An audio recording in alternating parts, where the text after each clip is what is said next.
Hello, and welcome to a Bergkamp. Well, that went well. Start again. What? Okay. We lost you.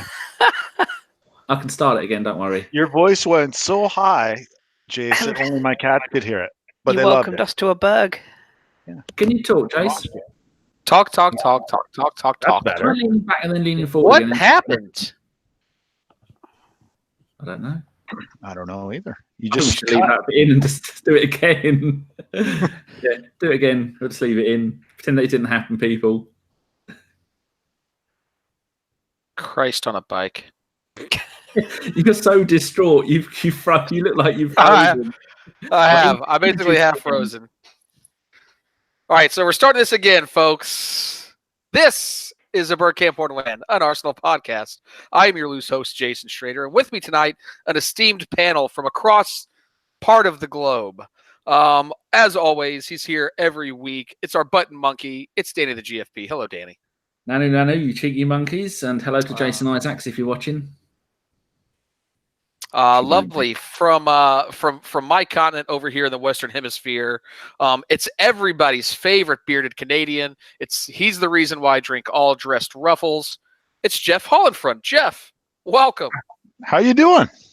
What's going on? I'm good. Glad to have you back on. Yeah, good to be here. You know, it's dust off the saddle, get back in it, and see what happens tonight. I promise Kris won't buck too hard. Oh, I just gave it away. It's the prestigious pirate, our fourth panel member here tonight. It's Kris Carpenter. Hello, Mr. Carpenter. Colonials. Hello, greetings. How are we all? I think by this podcast we can tell who in the UK stays up well past their bedtime. I think that's what we're getting tonight. Who survives on little sleep or odd nocturnal hours like our GFP does. But we're not here to talk about sleep schedules and REM cycles and dream states. We're here to talk about the Arsenal, as we do every week. Been a bit since Arsenal played last. It was in the Europa League, a nice win to come back on aggregate and go through and advance to the next round. Next game coming up on April 1st, but we just wanted to get together, have a quick chat, give you guys something to tide your Arsenal loving ears over until the next radio show or something like that. So without further ado, let's talk about the season so far. We've got sort of the tail end here coming up now. I'm going to start with Jeff on this one. Jeff, what are your thoughts so far on the season? And is everything going how you expected it to go so far in Emery's first year? You know, that's a good question. First of all, I just want to say I'm glad we're putting out a podcast right about now because it's typically right in this period of the interlull that there is some fake controversy that whips all of us up on social media. So if you're listening to this, maybe just leave Twitter off to the game on the first because, like I said, there's usually some sort of controversy or divisive argument that starts over nothing, usually around the Tuesday of interlull. So far so good, knock on wood, stay the course, gentlemen. You know, the season so far, it's been a really interesting season. And you know, if you asked me before the season what my expectations were, I was hopeful of a top four finish. And that was based on a number of things. I thought we were a decent team last year that struggled a lot with our away form. I think that's well documented. And to me, there was a good team in there. Now, obviously, maybe not everyone's going to fit into Emery's mold, but certainly a team that I thought was capable of more from last year. And I think that would have been, if you tied down most Gooners, they would have said the same thing, that was the frustration, is that we were very, very strong at home last season, but then when we got away from the Emirates, we couldn't close out a result. So looking ahead at this season, I was hopeful of a top four. I wasn't sure what to expect of Unai Emery. I mean, I know Kris could talk at great length about his time at PSG and likely as well as time at Sevilla. I liked what I heard in terms of his dossier of what he brought. He was talking about improving players. He was talking about doing a lot of work off the field, video analysis. And these were sort of things that, while we weren't sure if they were happening at the club were sort of a constant criticism. You would read, we don't do enough to prepare for games. We weren't maybe improving players. So, in general, I liked what we had going into the season. I'd say the City game, the first game of the season was a bit of a write-off, but it was really the Chelsea game that turned it for me. And in particular, there were things about that game that I really liked. Now, obviously, we lost 3-2 at Stamford Bridge, but for me, we created chances at will. I thought that we looked in that game fairly confident on the ball. Off the ball was a different story. We were a little hesitant at the back, and I think we had some defensive blunders. But for me, there was enough there for me to believe that we could go on and be a top 4 squad. And I stand by that. Now, looking at the season as a whole, I know there's been a lot of criticism leveled at this squad and at Unai Emery about his consistency. Folks not really understanding, the fluidity of play. I've heard it on other podcasts. I've seen it in blogs. We see it on social media. Not really understanding what Unai Emery is after. And I think it's just too early to say. And there's 2 reasons why. One, we're in a results business. His job is to take the squad that he mainly had. He did have a transfer window, but I think, and I think that's a mixed bag we can talk about in terms of who he brought in and how well they've acclimatized to the squad. But he's got to get them into the squad. He's got to start to bet a system. And we don't really know if that system is the one he's going for or the one that's going to get results. So he's got to be pragmatic, right? He's got to get results. He's got to get that top 4. So I don't think it's really fair that we totally judge what he's done at the club. I think, given those circumstances, given the fact that he's got to steady the ship short term, and then that second thing, looking long term over, who does he want to bring in? How will potential Champions League money, if we can get in there, impact the team? What's the longer term playing style that he wants to go? And how does he get to that end state? It's tough when you have those short term and a long term goal in front of you. In terms of just kind of making sure we get those results and not lose sight of what's immediately ahead, but then looking ahead, hopefully a season or 2 seasons out when the system's really bad, when he's had a few transfer windows. So for me, I think the season's gone very well. We're in a really great position leading into the last set of games. I think Emery, from my perspective, I'm pretty chill on how he's approaching things. I know people get wound up about 3 at the back, 5 at the back, wing backs. Is he playing Guendouzi? Is he not playing Guendouzi? Is Lacazette getting the game? I've been pretty chill this year about it, just because at the end of the day, we are grinding some results out. And like I said, that short-term goal of just getting in the top 4, it looks like it's doable. We're in the right spot. So, for me, I think the season so far has been great. I think, if we were to mark it right now, maybe a 7.5 out of 10. If we get into that Champions League, I think you've got to say it's closer to like a 9. So fingers crossed heading into the last set of games and the last few fixtures that we can get over the line. Kris, coming to you on this, Jeff mentioned the pragmatism of Unai Emery and changing up, obviously, formations, different players at different matches. You watched a lot of what he did at PSG. Is that pragmatism more a reflective sort of his overall style, or does he use that pragmatism in a much more sort of direct way, in an in-match way, where he knows he only wants to, this is a game where I need to be more pragmatic, or is that just sort of indicative of who he is as a manager? I think it's come more at Arsenal, to be honest. Certainly more than what he had at PSG, because at PSG he was quite wedded to the same style, formation-wise, the same sort of players. He had certain people that he relied on.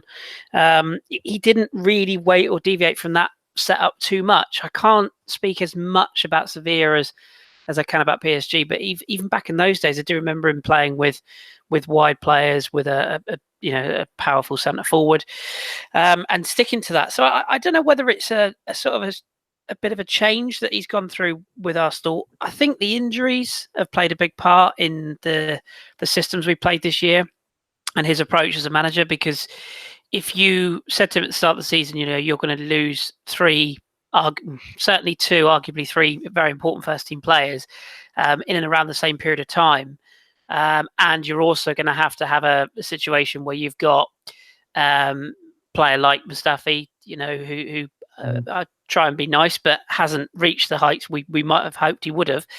He's almost had to accommodate people into positions, and he's had to fit systems around the players he had available. There was also the Koscielny situation. Would he come back to the level he was at? I think he's come back higher the level than any of us expected him to, and probably the manager as well. So that's changed the setup in the defence. So I think he's. I think he has developed as a manager. I think he has changed as a manager. I always felt PSG was probably, excuse me, a slightly, I wouldn't say too big a job for him, but I felt it was slightly in a tier, slightly out of the comfort zone for him. Do you think it was out of his comfort zone before the Neymar move, and it was sort of in his sort of pocket there? And do you think when Neymar came in with that big player name, or do you think it was just in general sort of maybe just a slight half a step above him? I think slightly half a step. I think if he'd have managed Arsenal first and then gone to PSG, I think that would have been the logical step. But the problem you've got when you manage a club of PSG's backing is you're expected success, and that they take the 3 domestic trophies almost as a given.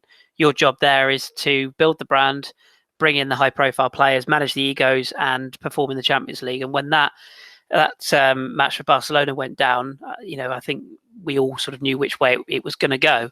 That said, like you said, I think that the Neymar situation did change a lot of that, because a lot of the power was taken away from him in terms of not just you play this player, but also it affected who else he could sign, because he essentially couldn't really sign anybody else.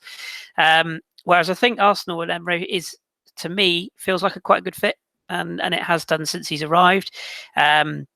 It'll be really interesting to see where the club goes in the next 3 to 4 years, whether we take the sort of step of becoming like a lot of clubs are, where they are changing managers on a 3 to 4 year basis, some even more than that, or whether we go down the route of continuity. If you look at the Premier League at the moment, I think the top 6 clubs, barring Manchester United, have all had the same manager. Actually, Chelsea don't come into that, and in fairness, they've had a new manager this year.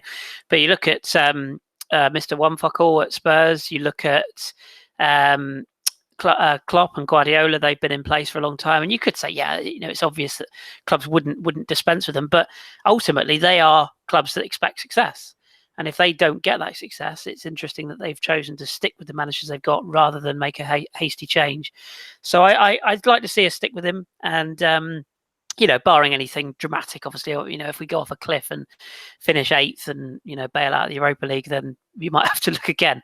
But given what he's got to work with, and the fact that he has adjusted his style and the formations, I'm like Jeff said, I'm pretty happy with where things are at the moment. And it would be a massive boost if we could make that qualification for the Champions League again, because I'd be really interested to see how many players would be interested in us. And I don't mean big names, but I think we're perfectly placed to sign some of the best young talent in Europe if we can get the qualification for the Champions League, because young players aren't so much motivated by money now. It's more about playing for a massive club, and we are the biggest club in London, and if we're back in the Champions League, that will sell that to those sort of players, I think.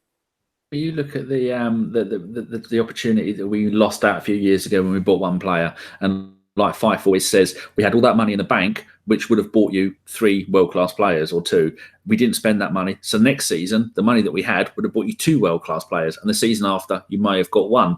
So now with Chelsea and Man City possibly having this transfer ban, and the FIFA and UEFA looking into the teams that have got oil money, and that's how they're buying their success no matter what country they're in, this summer could be really important for us, because if they manage to make those transfer bans stick, there are going to be a hell of a lot of half-decent players that we can pick from other clubs. Like Leicester are falling apart. They've got some decent players, and there's teams all around the world that have got decent players. And if we're in the Champions League, coupled with the fact that Ornstein said we're more like £100 million at least, that's before you add in probably the sponsorship deals, before you add in extra money for winning the Europa League, which we've got a good chance of getting there if everyone stays fit, because we've only got 2.5 players out injured at the moment. And then you add into things like if we do get into the Champions League, then we're going to get all that extra money, guaranteed money, because with the squad we got at the moment, we would probably make it into the last 16 in the Europa League. I mean, in the Champions League, with the kind of player, if everyone's fit like they are at the moment, we're doing really well.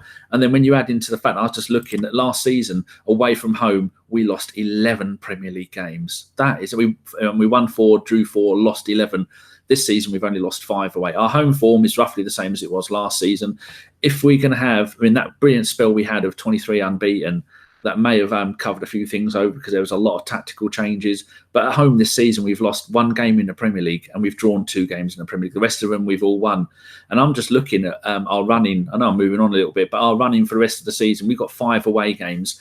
Everton, Leicester, Watford, Wolves. So it's Everton, Watford and Wolves have all lost 5 Premier League games at home. Leicester have lost 7 and Burnley have lost 8. So it's not like we're going to go to places that are fortresses at home. It's not like we're going to go to Liverpool where they've lost none, or Man City where they've lost 1, or teams that they've lost 2.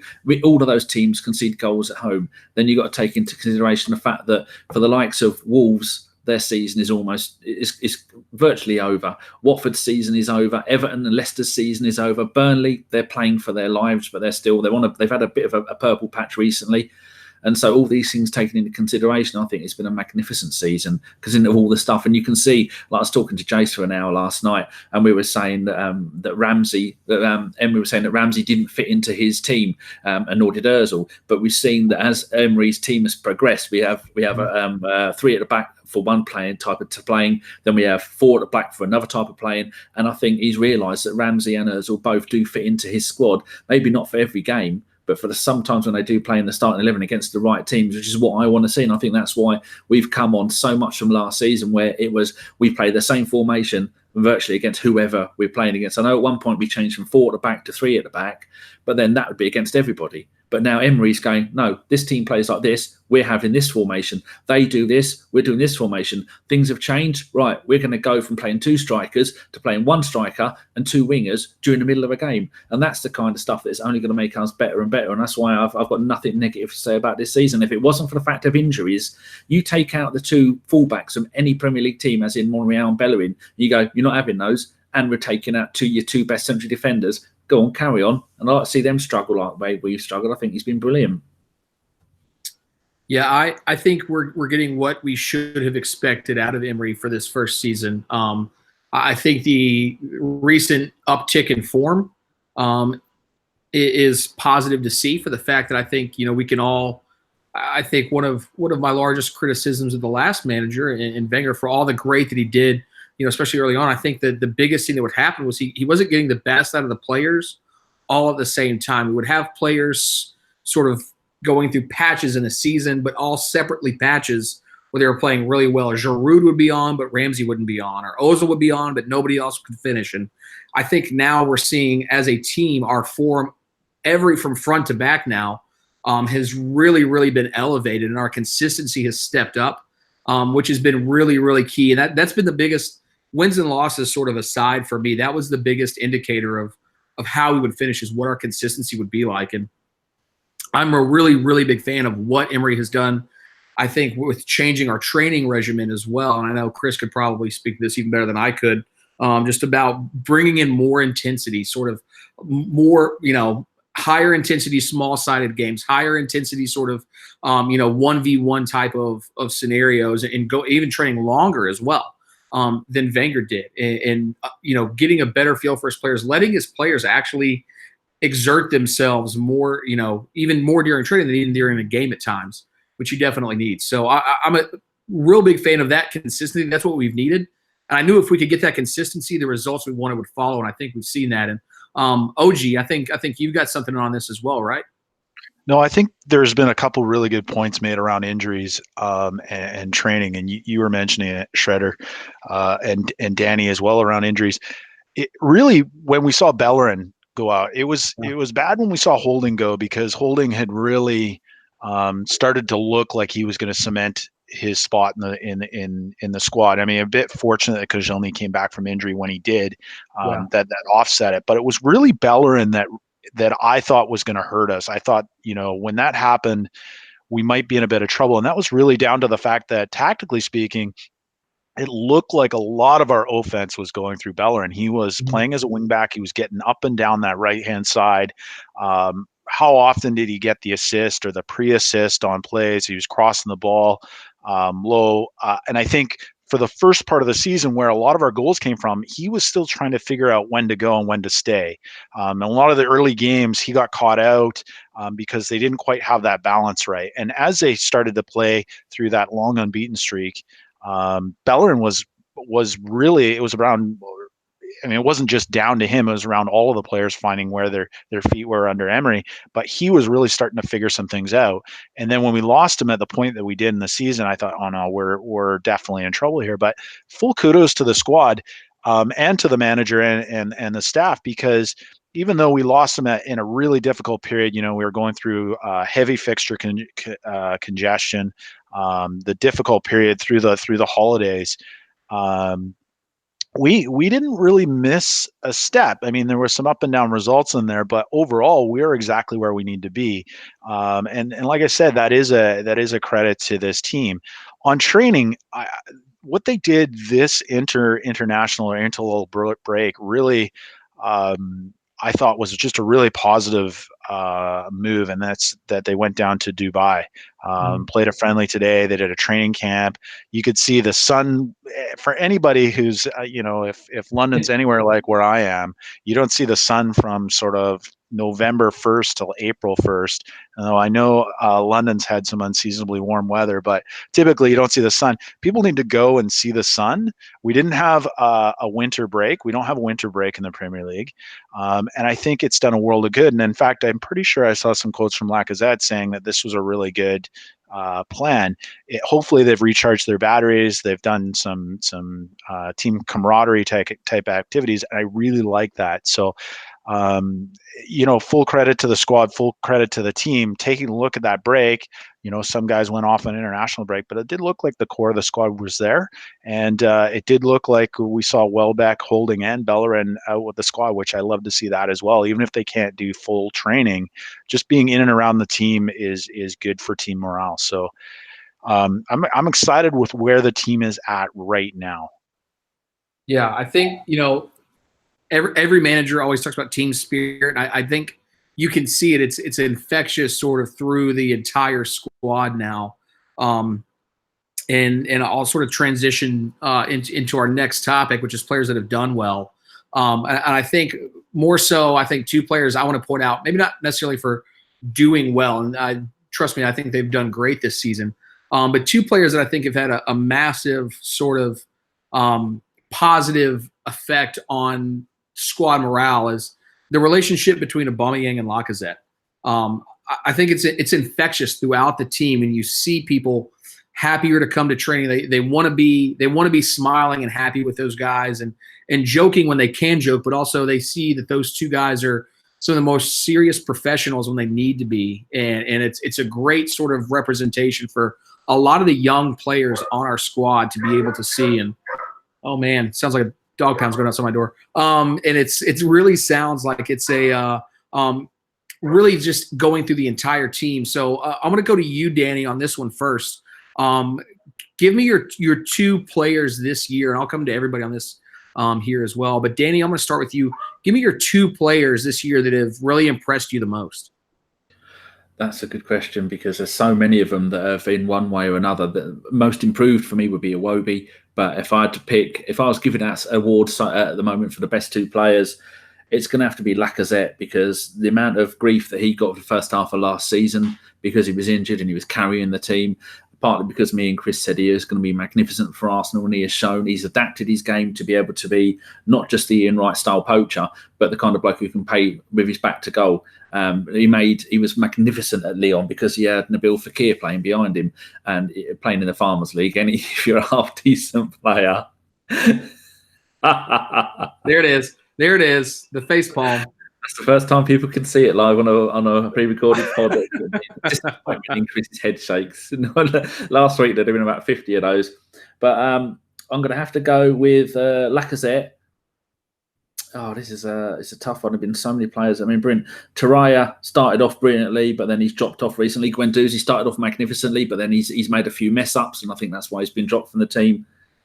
I'm probably going to go Ramsey. I'm going to say Ramsey because he knows he's leaving the club. And if any old football fans will remember back in the day, Steve McManaman was in the same situation, played his contract out of Liverpool, one of their star players. That last season, he didn't go for a single tackle. He jogged around the pitch like it was a warm-up for the entire season to make sure he didn't get injured. Ramsey hasn't done that. Ramsey's gone and got stuck in. He's given it his all. He's never been in the papers moaning. He's just been magnificent the entire time, just for his sheer professionalism. And then you add on to that the goals he's scored, the performances he's played. He's been left out of the team, and when he's come back in, he's done a job instantly, not like Ozil, who admittedly has done pretty good when he has come back in, and he seems to be bucking his ideas up. It's been like, Ramsey, you're playing, okay, I'll give it my all, and he's done that. So Lacazette and Ramsey for me.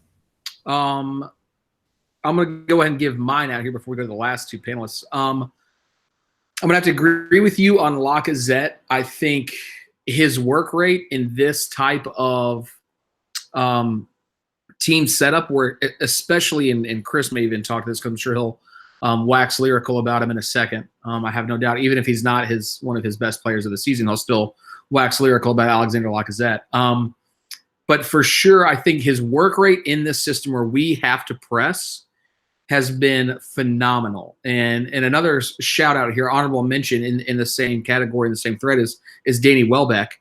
That their pressing of the ball and their pressing of defenders and goalkeepers, I could probably count, 5 goals this year that have been scored directly off of their sort of pressing, creating sloppy giveaways that either they win or a Ramsey or a Xhaka or an Iwobi or somebody wins, or a Mkhitaryan and gets the ball back into the the opposing team's box pretty quickly, and we're able to benefit from it. So his work rate there, I think, is magnificent. And for me, he's almost undroppable at this point in that. And I love what Aubameyang brings to us.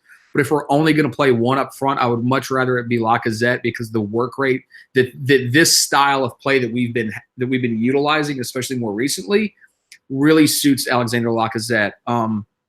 My second sort of player of the year so far is going to go to Bernd Leno. And Bernd Leno is a player who I was really worried in the first month and a half, 2 months of the season when he wasn't playing. They were saying, there were reports coming out of the training ground that Emery, was not a big fan of him. And he, I was starting to where I was like, well, if Cech is this poor with distribution and Bernd Leno is still not getting a match, how bad is Bernd Leno? He's done nothing. And granted, he has made mistakes. Manuel Neuer still makes mistakes. If you watch Bayern, they will give up a sloppy goal because of Manuel Neuer. Bernd Leno has made mistakes, but what he has done is he has probably single-handedly won us 9 points off the saves that he's made, at least this season, in some very crucial, obviously the double save against Tottenham, everybody's going to go on about the save against, or was that Man United? One of the two, I can't quite remember now. There was the other save against Man United. He has come up big for us in so many situations where we have been defensively lax and our defense has let us down.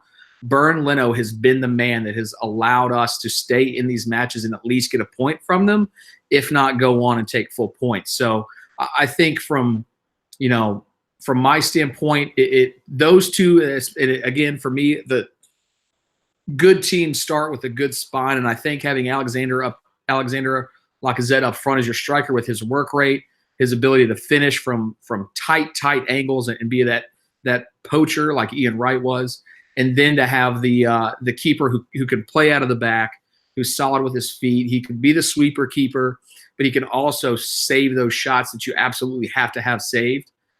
Those have been my big two. OG, we'll come to you next. Who have been your two top players of the year so far? Well, you've stolen both of mine. I'd have to agree. You can confirm my bias and please go on. I think you hit on all the points with Lacazette. I mean, I think in particular he wasn't starting at the beginning of the season, and when he did come on, it was really his work rate, as you mentioned, that won him his spot. So for me, Lacazette absolutely, and Bernd Leno, as you mentioned, to take over for Peter Cech and some of the saves that he's made this year. The double save was Tottenham, but he's had some amazing games. But I'll throw another player into the mix, and I may get roasted for this, but just in full disclosure, I agree with what OJ has said, but it's kind of boring when we all agree. So I think an honorable mention has to be given to Granit Xhaka, who's played in That was my third. He's played in the spine of the team, and he seems to be growing up a bit. And really, what I mean by that is he hasn't looked as guilty as he has in previous seasons in terms of getting stupid cards. He is playing more like the sort of that metronome within the team that creates the pace of the play.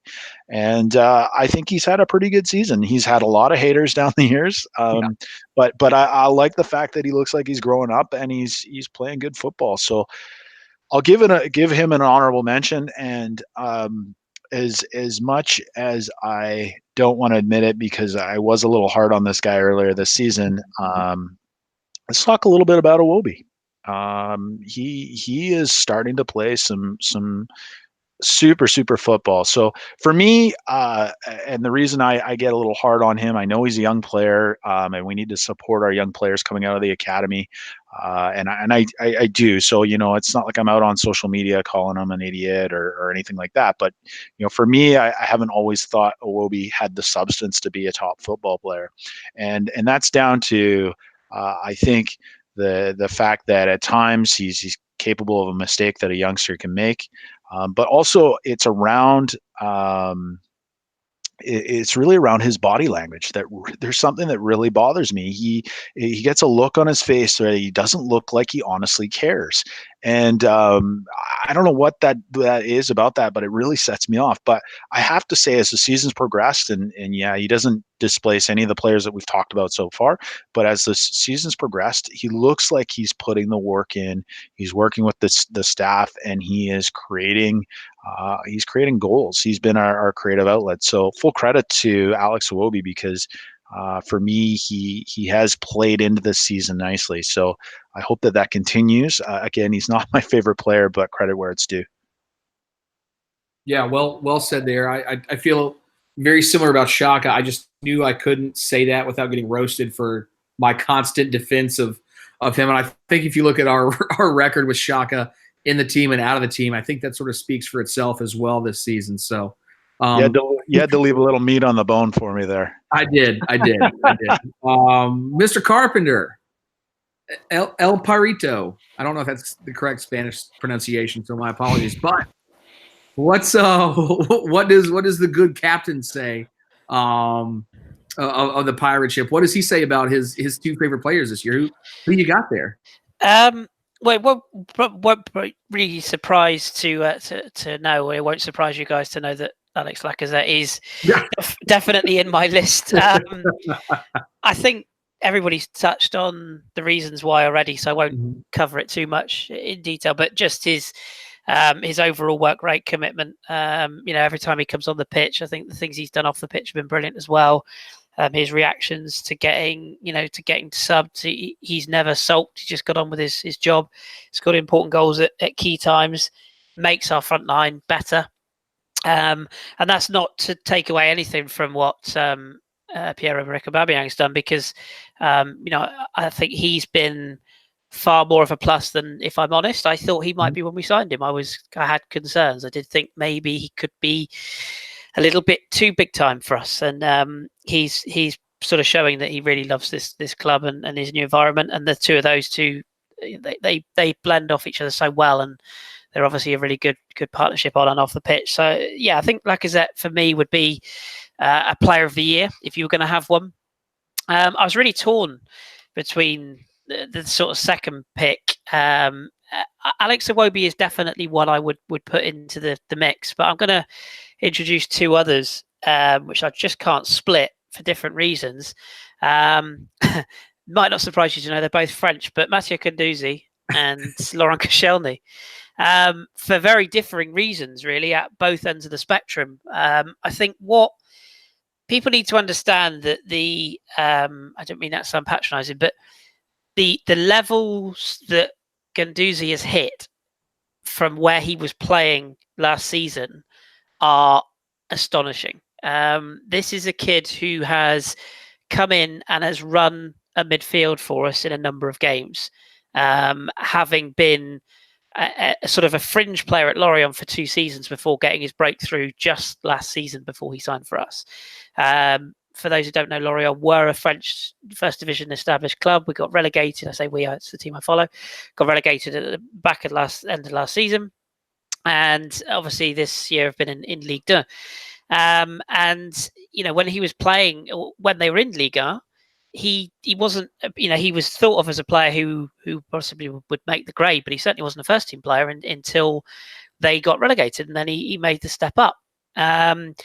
And for a kid of that age, it's not just about what he does. And sure, there's areas he needs to improve upon. His distribution sometimes needs to be quicker.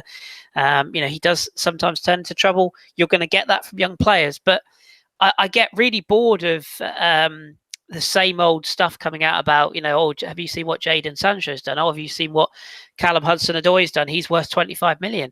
This is a kid he's better than both of those, in my opinion. Different type of player, granted. Phil Foden is probably a better comparison, if you will, and I think those two are on a similar level. But because he's in the engine room, I don't think he's got anywhere near the credit that he deserves. And when people are saying he's one of our most sellable assets, I mean, A, please don't sell him, but B, that speaks absolute volumes of what the club have done with him and what he's done with the club. And to draw a line under him, the thing I love most about him is he's a proper Arsenal boy already. And I know I'm going to get hate for this, but hey, I don't care. It reminds me a lot of what Cesc Fabregas had when he first came in. He came in and he was very quickly an Arsenal boy, an Arsenal player, and he was sort of wedded to the club. Bellerin's another good example, and in that North London derby, that was a prime example that all the players went off to celebrate our goal. Guendouzi's giving it shit to Spurs fans. I like that in a player. And then just briefly on Koscielny, again, it's not just because he's French, and that's what people think. But again, to come back from what our own Dom has told us, and a few others, in that trade would have said, for him to get anywhere near the level that he has got or got back to is amazing. To get arguably, I think, come back an almost better player is absolutely amazing.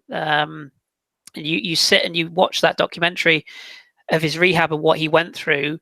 It was almost like this was a guy who was going to prove a lot of people wrong. I know a lot of people had sort of said, well, we need to get rid. He's never going to come back the same player. I remember in January, the national press was saying that, he's not Emery's not a fan. He's going to go and play for Aston Villa. Aston Villa.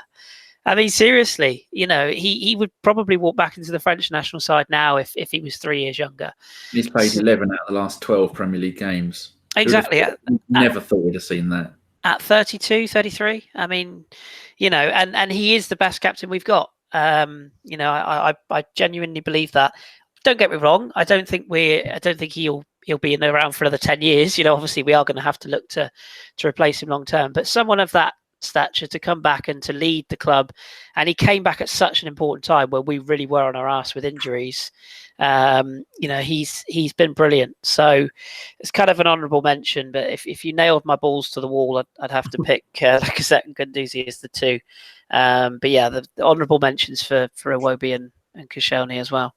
I'll also say, I think specifically after the first couple of months of the season, somebody that I'll say who's really going to rile up somebody who lives in Wales at the moment is Socrates Papastathopoulos. With full name there, just to impress everybody. I think what he's done as well, beside Koscielny, and I think those two together really complement each other so well. Such intelligent defenders. It sort of the same areas of their careers. Obviously, Koscielny coming back from a major injury, and Socrates is not. But I love seeing Socrates defend and seeing the way he wants to get in those tackles and wants to he wants to clear. He wants to be that guy, and you don't see that from a lot of defenders. And I think that's been, I'm not going to say he's been our best. He may have actually been our best defender. Thinking about it, just over the course of the season when you think about who he's up against, just for consistency and longevity due to the fact that, maybe we, have had a couple of poor injuries back there. But I definitely think he's somebody who has turned a lot of heads, especially due to the fact that I think we all had some low expectations of him, and he's come in and really, really set it up. So let's just go ahead, hop over to top four. I know we sort of hit on how the season was going, and we all sort of had mentioned earlier about, where we thought we were at. But Kris, I'm going to come right back to you on this. Is top four, a realistic goal for this team? We're not going to do the standard, at least on this pod. We may do it in the future, so I don't want to. But we're not going to go through each game and figure out what our points tally is with us and all of our other, all of our other competitors for it. But do you see top four as actually? I'm not even going to say obtainable. Do you think that it's something that basically is in our own hands at this point? Yeah. I top four. I think top three. I said at the start of the season I thought we could finish third. I'm not going to change that view. I think Liverpool and Manchester City are unfortunately in the distance at the moment, and probably will be. Man City will be for until the money runs out, and Liverpool will be until they slip up. I don't look at our squad. And I look at Man United's, and I look at Chelsea's, and I look at the other lots. Well, I try and avoid looking at theirs, let's be honest. But nothing scares me about them. I think arguably, and I'm sure a lot of Arsenal fans listening to this would find this hilarious, the perfect scenario is that they move into their new ground and finish fifth. I mean, that would be hilarious. And I do think they are the ones at risk the most. Their manager has lost it completely, which I find hilarious. They're heavily reliant on a couple of players, which we saw recently. And their squad is thin, and I almost I can't cheer them on against Man City, obviously, but I always would like to see them go through that as well, just to stretch them even further. But no, I think they're at risk. I think Manchester United, credit where credit's due, Solskjaer has done a very good job, but I'm not convinced that he's the second coming of Jesus just yet. I think I can't see Mark Goldbridge's smug face too much longer, so that needs to stop immediately. But I think the PSG games, and indeed more recently the Wolves games, exposed the fact that they have got a very talented squad, but they are still quote unquote in transition. And I still think you can get at United, particularly defensively. And as for Chelsea, I mean, they are the clown car bobbling down the road. You just don't know what you're going to get. And they're as liable to lose a game as they are to win one. So I don't know. I think we're more than capable of reaching top four. If you said to me now, would you settle for top four? Yeah, I would. But I genuinely think we can push on and get top three. I think it's Spurs, Liverpool this weekend, isn't it? I think Spurs have got to go play away at Man City and away at Liverpool. We're 1 point behind Spurs. That's 6 points they're not going to get. I mean, look at their recent form. What do they get? 1 point from 4 games. Yeah, and I'll tell you the other thing that I'm looking at with Spurs. Do you remember? I know this is painful for us all to think back, but do you remember Wayne Bridgegate when we lost to Chelsea in that Champions League semi-final? And we basically went out of 3 cups in a week, didn't we? And we lost the league, and it all went tits up. Spurs have got to play Man City. Was it 3 times in 10 days? Now, if they take a smashing 3 times, please God, that could easily smash their season into bits because they have got nothing else to play for. And they take a few hammerings there and hopefully lose to Liverpool at the weekend as well. The wheels really could come bouncing off. So Man City in the Champions League. Yeah, I mean, there's no winners in that tie, is there? But yeah, I think we can leapfrog them. I think probably Man United are the biggest opposition, just in terms of their fixture list and in terms of when fit their players are. Probably a slight cut above us in terms of the squad. And as I say, Chelsea, I wouldn't put a bet on Chelsea, let alone commitment of where they're going to finish. You just don't know what you're going to get from week to week. So I'll stick with third, and I'll await the comment section chopping me to pieces, because I'm sure they will. But that's where I'm sticking. Danny, are you going to go with third? Are you going to stay with fourth, or do you think that we're going to finish outside of the Champions League places again? Well, the thing is, with either Man United, Arsenal, or Spurs are going to finish fifth, and that means no Champions League. So Tottenham and United have got to push for the Champions League. They've got to go all out to try and do it, and that's going to weaken them in the league. We don't have to. If we win all of our games, we finished fourth, minimum of fourth, because we're on the same. We're 2 points ahead of Man United, and we can win the rest of the games for the rest of the season. It's in our own hands, as it often is with teams, and it doesn't matter. The Europa League doesn't matter for me. That's a side dish that I don't really want to have at the moment. All I want to do is put all of our energy and thought into making sure we get to the Champions League via the league rather than the Europa League. We've got a couple of tough games coming up. I mean, Napoli are second in Serie A, but then again, compared to Juventus, everyone is second in Serie A. They're never going to overtake them. So we can do it. I'm going to agree with Kris, third place. Just the fact that Spurs have got to play, like Kris was saying, Man City 3 times in 11 days. They're playing them, when they play them twice, they're going to the Etihad twice in 3 days. That is going to ruin their confidence, or they're going to be petted up to the tits. And when they're on that come down, they've got some tough games to go away and do. Man United have been doing the same, because those two teams really need Champions League football next season. If we don't get Champions League football next season, we're not going to go bankrupt. We haven't invested hundreds of millions of pounds in players and a stadium and all this other stuff that we can't afford. We're self-sustaining. We'll be fine if we end up in Europa League next season, but we won't. I could easily see us finishing third. And OG, your thoughts on fourth? I agree. I agree with everything that's being said there. I think when you look at the teams around us and you look at the fixtures that they have, it's no secret that we have the nicest run in. I think when I looked at it the other day, here's what we've got. We've got Newcastle, Everton, Watford away, Palace at home, Leicester away, Brighton at home, and then Burnley away. It can be tricky, and of course Wolves has to be scheduled. Wolves away. When you look at teams like Chelsea, they have to play Liverpool away. They've got to play Man United away.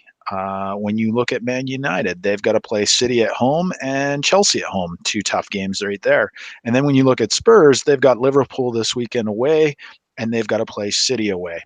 So I mean, the run in itself, it is in our hands. We are in fourth by 1 point behind Spurs. This is something we can do. And then coming on to a point that the guys made, we're really, I think, in a much better place. And again, kind of, I had mentioned this already. This trip that we took to Dubai, we see a team that's together. We see a team that's happy. We see a team that's working for each other. We know what's ahead of us, as opposed to Man United. You know, the wheels have come off the bus in recent weeks in terms of the league. When they lost to us, they lost to Wolves. A bit of the shine has come off Solskjaer and his management. So not really sure where they're at. Spurs, same thing. They're not a form team right now. They look like they're getting a bit shaky, and moving into their ground right now, that could be a good thing, but it could also be a really bad thing, especially if they're starting to get the lay of the land for Wembley. And then Chelsea is a clown car, complete clown car at the moment. They don't seem to be able to put anything together consistently. They've got troubles between the players and the manager. The whole Kepa gate, where he wanted to be the manager in the League Cup final. So I think we're really well positioned. I think third is definitely doable. Not just 1 point behind, but only 1 goal behind Tottenham on the goal difference. I think we should go for it. It's there to be taken. I think we've got a team that, to me, look like they could close out the season strong with a nice run here. So for sure third. I'll join Danny, and I will join Kris in the hate train that comes in our comments. And I say we go for it. How about you, OJ?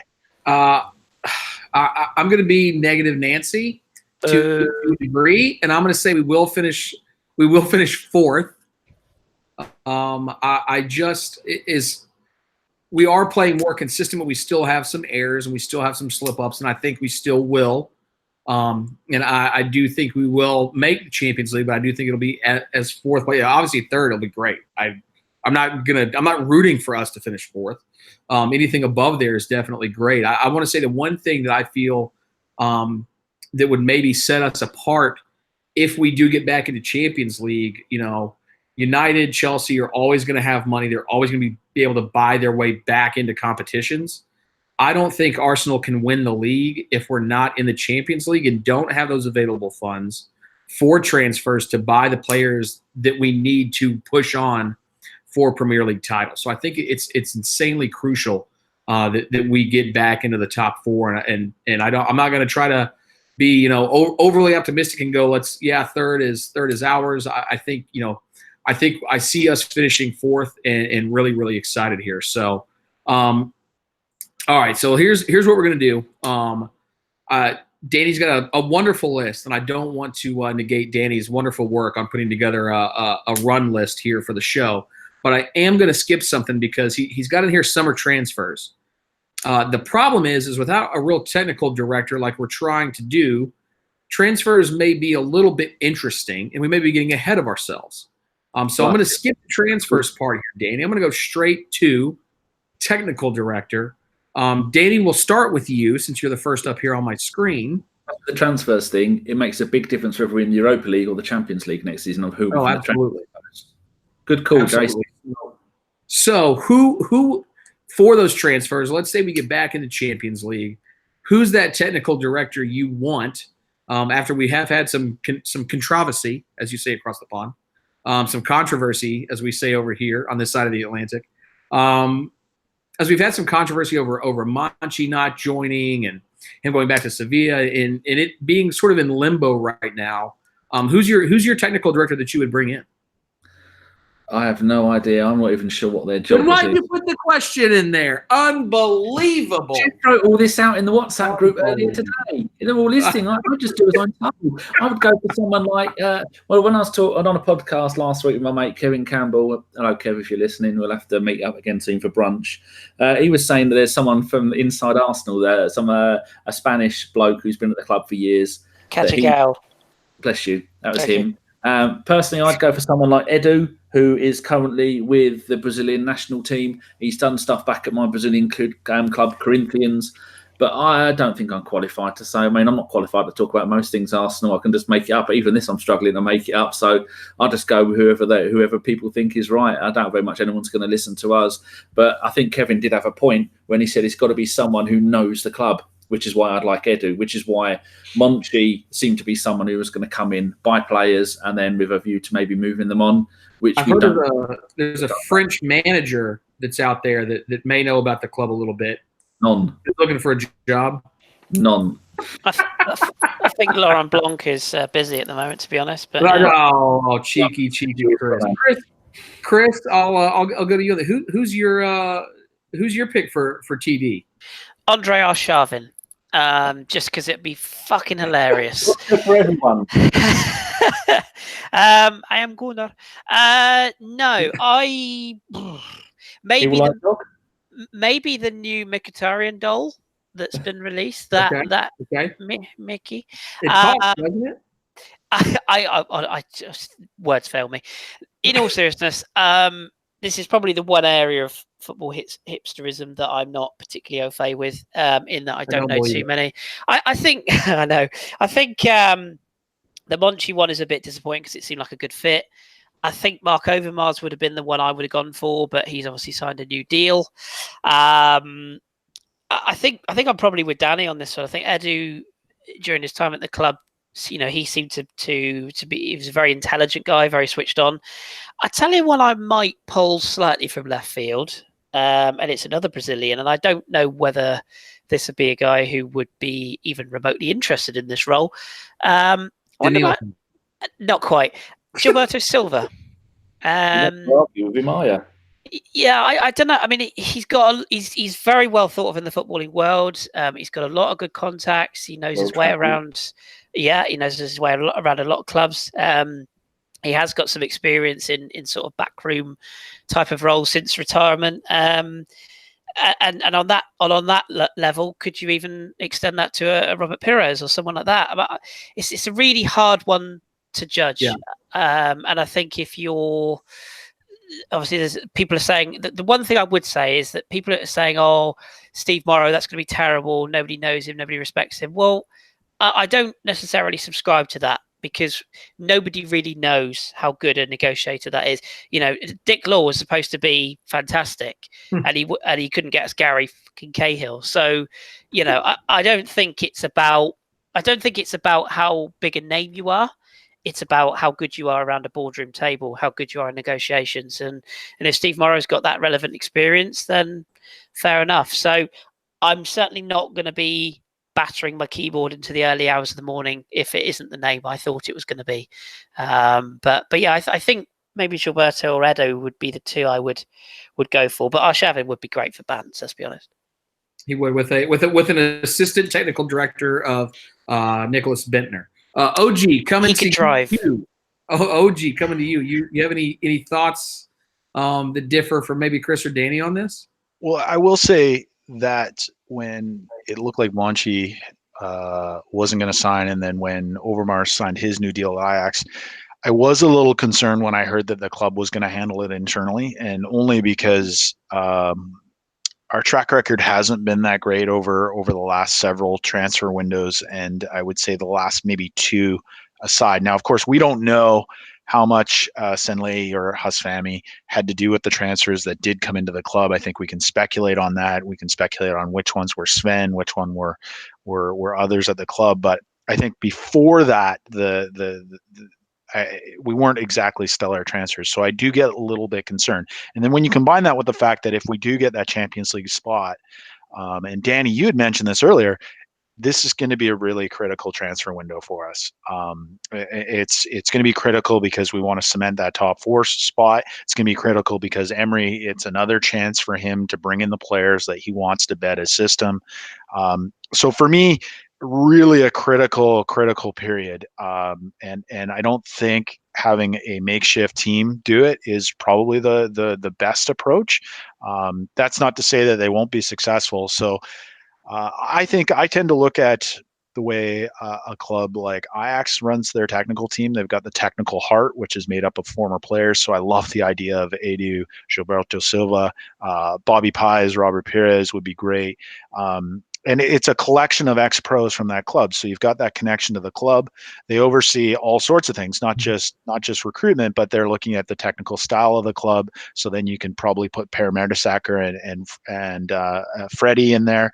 Maybe 4 or 5 guys. One guy's in charge, right? Because you have to have somebody calling the shots. But of course, our transfers have to get the approval of the board anyways. So something like that, even if you've got a few guys involved, having a guy like Dennis back at the club would be great. You know, it takes away the factor of him having to fly all over the world to talk to new recruits, but just having that collection of ex-pros from Arsenal that have it in their blood, and you know, I named a few sort of from that Invincibles period. Certainly we can look back further and take a look at what pros are around, but having 4 or 5 guys making up that technical heart, I would love to see that at Arsenal. It didn't work right away at Ajax, but I think it'd be pretty hard to argue with the talent that Ajax is once again churning out. They had some pretty shit years there for a while, you know, when they're playing that Egyptian guy up front. Oh God, what's his name? He played for Spurs.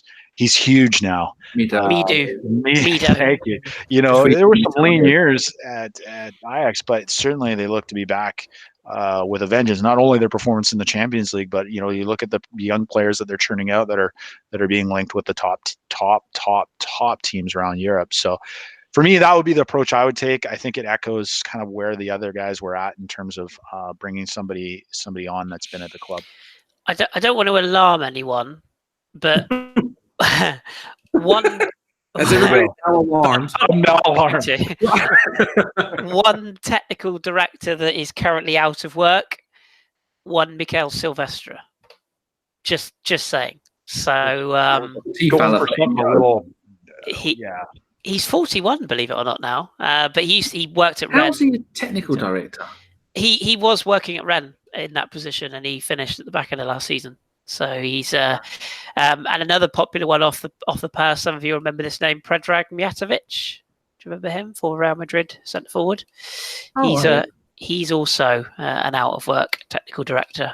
So yeah, I was just looking down a couple of people that might be in the frame, but it seems to be looking at this list here, and from what I could see, there's a lot of people in their sort of 50s upwards, I would say, most of them. So I'm guessing it is Sonny Anderson is actually a director of football now. Wow. Yeah. So I think it does have to be somebody with profile, but I love that idea of like OG was saying, the idea of a group of former players with one figurehead. That would be ideal. So how about you, Shreds? Who would you have? I have zero clue. I have been told, though, on good authority, that our very own John Welsh technically directs things, but I don't think it's the type of things we would want shown maybe even on the big screen at the Emirates. No, but he is up for an AVN award. maybe you could check that out on RedTube. Maybe that would be more appropriate for him to technically direct things. Well, let's go ahead. Let's move right on in to I'm going to turn this over to Danny Boy. Right? Yeah, I think so. Yes, Danny Boy. For listeners' questions, because he has compiled them and will now ask our esteemed panel and myself these questions. Jolly good. We'll start with Canada. Are you there, Canada? I'm here. Over and out. Lovely. This is not OG. Over. No one will get that apart from you and me. We're both laughing on the inside. Right. Nicky Wilson says, it's been 15 years since Arsenal's Invincibles won the league in 2004. Is there any way we can win it with Man City and Chelsea spending all of their oil money? No. Hello, Nicky Wilson. Shout out to you, my friend. Listen, guys, you look at what's happening at the top of the league. It'd be very, very difficult to catch them. Now, that said, you did mention the repercussions of financial fair play. If those come in, I think we have a self-sustaining model. A lot of people get really upset about that. They want the sugar daddy to inject cash into the club. This could be part of the long game that we're in. But in the immediate future, I can't see us catching a City. Chelsea, they're obviously having troubles. This is the thing about money, though, Danny, and others. It doesn't guarantee that you'll win in anything. It just puts you in a better position to win. So there'll always be teams with money that can fuck it up. And there's lots of examples of that. And, you look at Chelsea right now, they look like they're in a bad way. It's just over the longer period, the teams with the money will win the games. There's exceptions to that rule. But yeah, I can't see us getting there. So I think that's probably my answer. Chris is laughing at me. I don't. No, sorry, I'm not laughing at you. Sorry, he's throwing me right off my game here, Chris. I've just found the perfect director of football that we need to get in immediately. He have at it. I shit you not. This is a genuine name. He was formerly employed in Sweden, and he goes by the name of Dick Last. Yes. I mean, what you've had Dick Law, we could now have Dick Last. I mean. It writes itself. What's funny is Chris is laughing at the same thing that women laugh at him for. Hey, exactly. No, that's Dick Quick. Battle of the Dicks. I mean, we'll take him. Or if not, there's always Dr. Marcus Ermschker. There you go.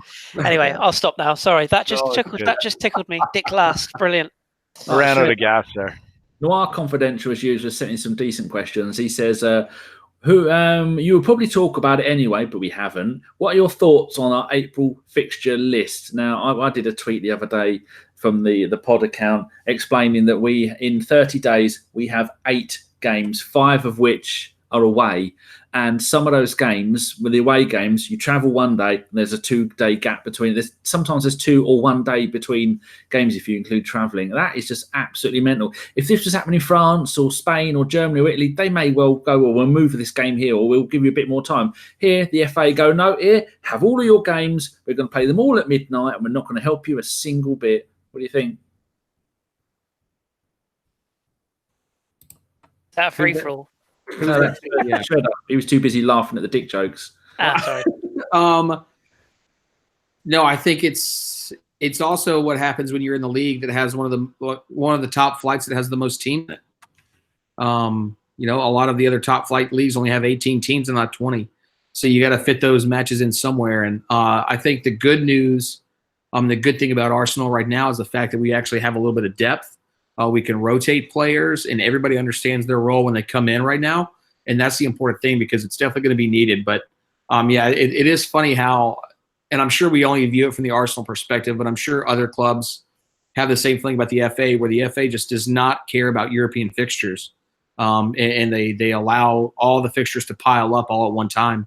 Instead of trying to, relieve some of that stress and maybe have one of your FA, like a team like from England, maybe do better in a European competition. There's just zero thought put into it, it seems, by the FA, especially when it comes to Arsenal. I'm sure other teams maybe have some gripes as well. But, it's unfortunate. But the good news is I think, if we can stay healthy through that period, I still see us coming out of there in pretty good shape in both Europe and in the league.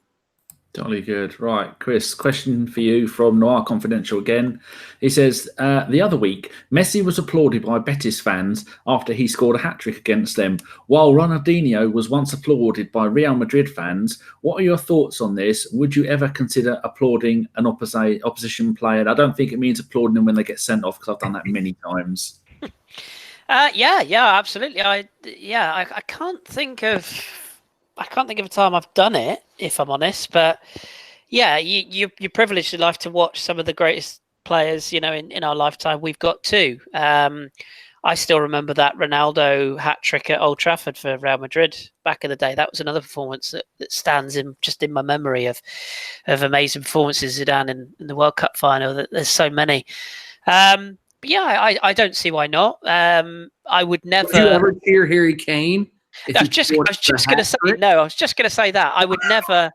The only time I'd ever applaud a Tottenham player is if they went under a car. No, that's a bit harsh. A lorry.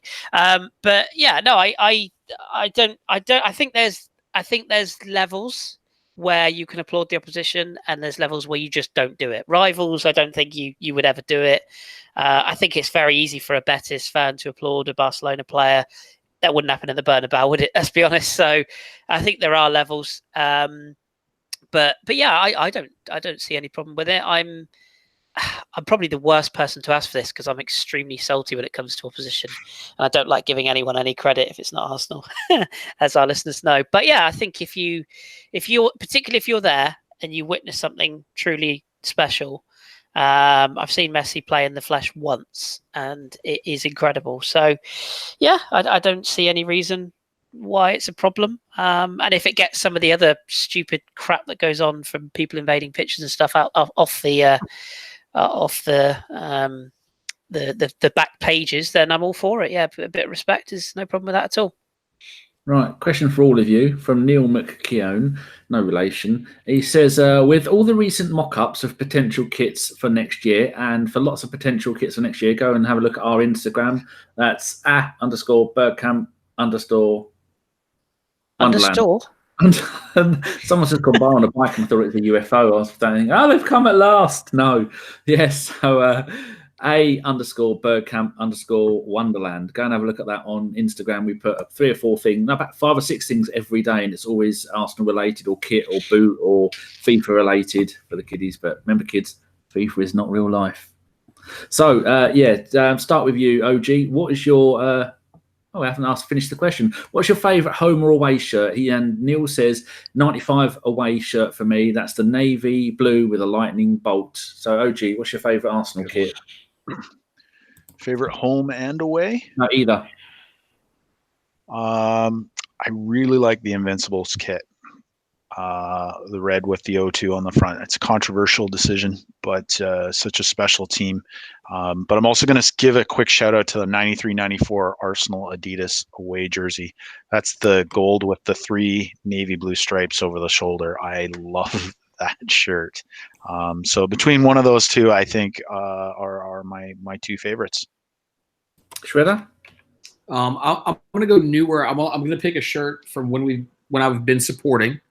But I'm going to pick that last Nike away kit. The bright yellow with the blue. It was what we returned to winning trophies in and won the FA Cup in.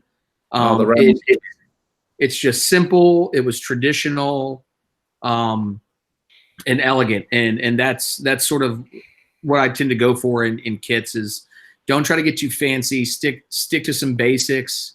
And I think that was one of my it's still one of my favorite kits to wear, and I actually wear that to work because it does have a collar, so it's technically in the U.S. it would be considered a polo. So I wear it to work and support the colors there. But it's just one of my absolute favorite ever. Sort of, it looks good, it feels good when it's on as well. It's and then we went to Puma, which is basically one of the worst kits in the world. So there's that.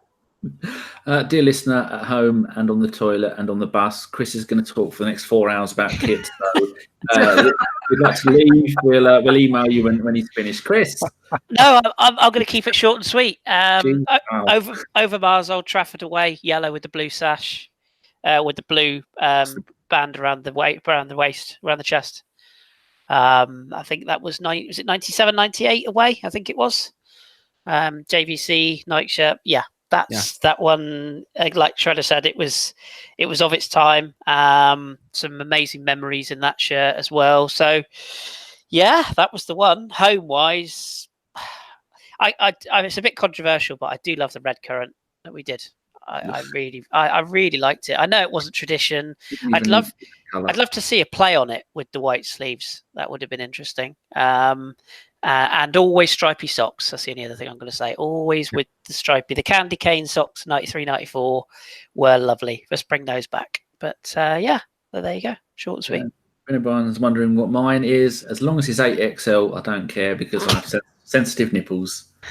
Oh, God. And if you do want a shirt, you what? Tape them up. Is anybody else getting soft jazz through their headphones here? I've tried to especially with the fireplace in the background. I'm too sweaty for nipple tape. If you do want a shirt, go to our mate Gav from She-War. Go to the Arsenal Shirts. Make sure it's got an S on the end of that .com. And if you go and buy the shirt, mention the podcast, and you will get a 0% family discount. In fact, they might even charge you more. So probably best that you don't do it. Right. This is one I have to give this one to. Where was I? I had started deleting them. We've done the Messi one. We've done the shirts one. Right. This is going to be for. Have you all had 2 questions each or 1 each? I can't remember. I don't know where I am. Normally this would be edited out. All right, we'll start again with you, Shredder. From Noir Confidential, it says, Maitland-Niles is getting a lot of game time this season. Which of our academy products do you think is going to be the next one on the step up to become a big part of the first team squad? The important part there is being in the first team squad, not necessarily being actually in the starting 11 regularly. Yeah. So I think I've got two shout-outs here. One who is on loan currently in Germany in Emile Death Row. And I think when he gets back from loan, he's going to be somebody who starts to make the first 11 probably towards the middle of next year a lot more, or at least the bench a lot more at the middle part of next season. I think he'll start to develop a little bit more in the league. And I really like what he brought to us, when he was here this year. So, and then I think currently at the current academy level, is it Bakayoko Sanu? Did I say that? Did I get that right, Kris? I'd say it. Boyaka Sako. Okay. I knew I was slurring. But thank you. I think seeing just some of his tidbits from on Arsenal player, and just the highlights that he's had in the U18s and the U23s, and it looks like he's gotten a good relationship as well with Aubameyang, who's been doing maybe some one-on-one training with him as well, which that's a great person to train with and to learn from. I think that's somebody who in the next few years, maybe not necessarily next year, but in the next couple of years, we definitely want to keep our eye on, because he looks like he's got the total package. Just needs to make sure he keeps his head about him, stays smart, and continues to develop. Jolly good. Right, next question is from our very own Jason, but I can't give it to OG, which I'd like to because he won't know what it's on about. So you're going to get the one from Matt L. Roberts. Should Jenkinson be given more game time? Because he scored today, didn't he, as we beat is it Al Nassr 3-2 on the opening of their new stadium? And our choices are right now at right back: Jenkinson, Lichtsteiner, and Ainsley Maitland-Niles. Yeah. Would we agree? Yeah. Ainsley Maitland-Niles right now should be starting in that position. What, right back and right wing back, or just right back and right wing back for me? Cheeky. Yep. Depending on which formation we play. I love Jenkinson. I'm glad that he's. I do like the fact he's still in the club. If anything were to happen to Maitland-Niles, I want Jenkinson in there over Lichtsteiner. But for me, right now, Maitland-Niles has been playing excellent, and he fully deserves his spot on the pitch. Right, final question before we move on to Fife's Forum. Park Fife. It's from our Jason, Kris, because this is a UK thing. He says, with the Spuds now the new bog now finally finished and coming in at 1 billion, which is double the original estimate, does this prove that care in the community works but comes at an exorbitant price? I'd like to explain to those two what care in the community is. It's where you send all the people with issues, which is for N17 is just full of that, knee deep in them, their own dribble and feces and joy. So, is there actually a question in that, or is that just Jason? Just answer it politely, otherwise he'll kill us both. Isn't it more just a statement than a? It's factual. That's all we care about. Typical Jay's question, where he's given us the answer in the question. Yeah, exactly. Why did it take me 2 hours to read it? Like if he was here. I think we should just say it's funny. Really, did you see the videos of the fans crying and that strange middle-aged bloke in leggings? What is wrong with them? Well, I mean, what is wrong with them? In the community, they're not allowed out much, and when they do come out, honestly.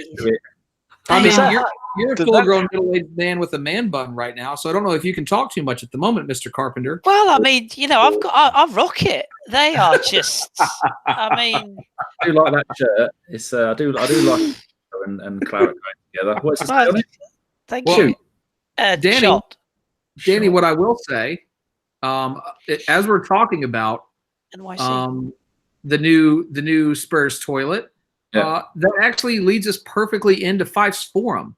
Oh, cheeky. And Mr. Carpenter, I think you have the honor of going full Park Fife tonight. And would you lead us through Fife's Forum? I will. I owe our listeners an apology, first of all. Sorry, it wasn't Sacco, it's Saka, of course. My apologies. Oh, yeah, sorry about that. Sanu, which is Bukayo Saka. My bad. So Fife's Forum this week. The question to our listeners was, this week's Fife's Forum, what are your thoughts on Spurs' 9-month late, double the original price stadium? Stabby79 says they must be constipated, should try some lasagna. I see what you did there. Nikki also says, what the hell is a Hotspur anyway? To dare is to do, Nikki. To dare is to do. James Howson says, well, hold on. Somebody should have dared them to build a stadium in under budget. In a budget, yeah. Who'd have thought? James Howson said, I think it's a delightful combination of toilet seats and paper mache. I can't wait to watch the director's cut with Harry Kane commentary. I have actually got some exclusives that they are being played in the background as we speak. They are stadium. And he'll be doing it the crossbar. Dribbling down the crossbar. That stadium look amazing with all their players gone, won't it? Ian492 says, I feel sorry for the Spurs' new stadium. They didn't get the cheese room and no use for the trophy room. Could fit in their studio. Excellent modern art piece, in my opinion. Yeah, fair enough. Fair point. Matt L. Roberts, garbage. I like how you just go straight in there. Garbage, and tried to copy the Emirates. Also, shouldn't be allowed to play in the stadium at all until next season. If they do, they should forfeit all matches, point deduction fine, 3-year transfer window ban should occur. Get your gentleman's not. Oh, that's another thing. Matt, I want to tell you lot to get your gentleman's nods. Amazing foresight there by Matt L. Roberts to call you need to leave segment of the show. Well done, Matt L. Roberts. Piss poor planning, Daniel. I just knew his was going to be the last part of my forum. Matt's gone in there, and I like that. Nice throwback to the band Garbage as well. Classics for anyone that is listening. I know John's a big fan of Shirley Manson. But yes, there you go. That is the general view. I think the general overview from our listeners is it doesn't matter if they have their own stadium. It doesn't matter if they rename a tube station. I mean, hang on, didn't another club do that before? Yeah, that's right. Sorry, they did. I don't think it matters if they play on the moon. They will always be shite. Forever in our shadow, mind the gap, twats. So there we go. There you go. Right, it's time for gentleman's nods, I think. Yeah, as if anyone might have sort of seen that bit coming. Not gentlemanly then. We will start with OG. We'll come to you first. Who are you going to nod to in a gentlemanly manner? I really have not been that active this year on Twitter. So I'm going to go with the old default, OJ. You know who I'm. Yep. You know the shout out I'm doing here. Yep. OJ and I are in a group called Twitter Transfers, and we share that group with another Jason from Portland. Great guy, big Timbers fan. Go Timbers. So he's at Loose Football, LOOS, and then football. Give him a follow, give him a tickle. Hopefully he listens in. And the other guy that's in there, and first of all, look at, there's our group there. So if you're watching on video, there's our WhatsApp group. You can see it. Is it full of shredded nudes like our other one? Twitter Transfers. Yes. And the other guy that's in there has actually just contributed to Fife's Forum, Ian _492. So two really good guys. Give them a follow. It's a really fun group. It sort of started because back when subtweeting was a thing on Twitter, I don't think people do it anymore. We would all subtweet each other. And there's a punchline there, like none of us even actually followed each other. No.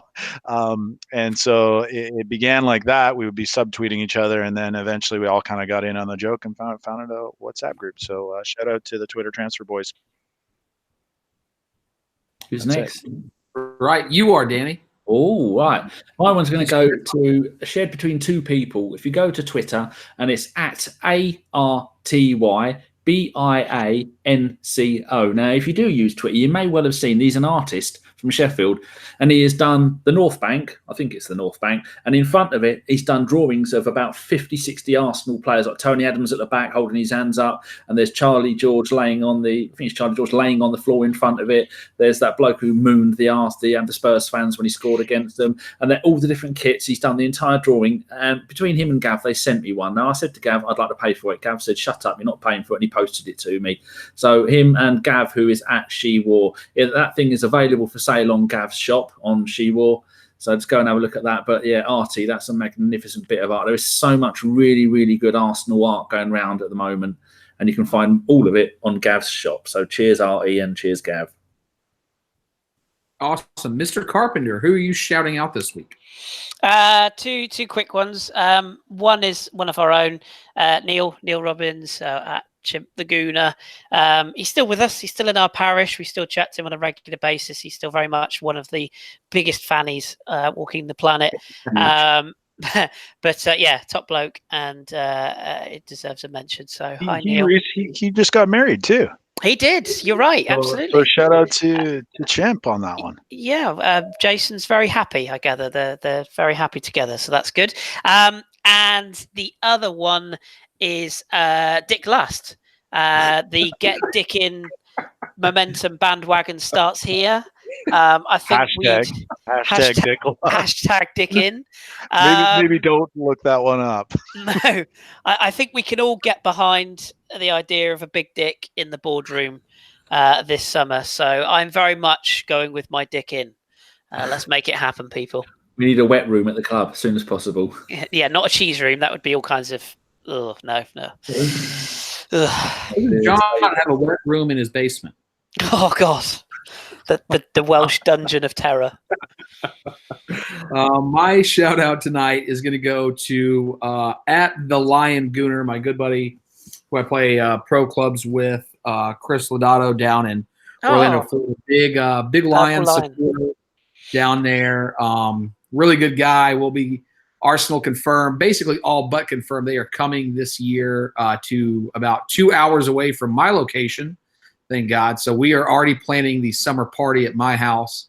But yeah, at the Lion Gooner, Kris Lodato, great guy, really good striker in FIFA Pro Clubs as well. But I think that is going to wrap us up for this evening. Danny, Kris, especially OG, thank you guys for joining tonight.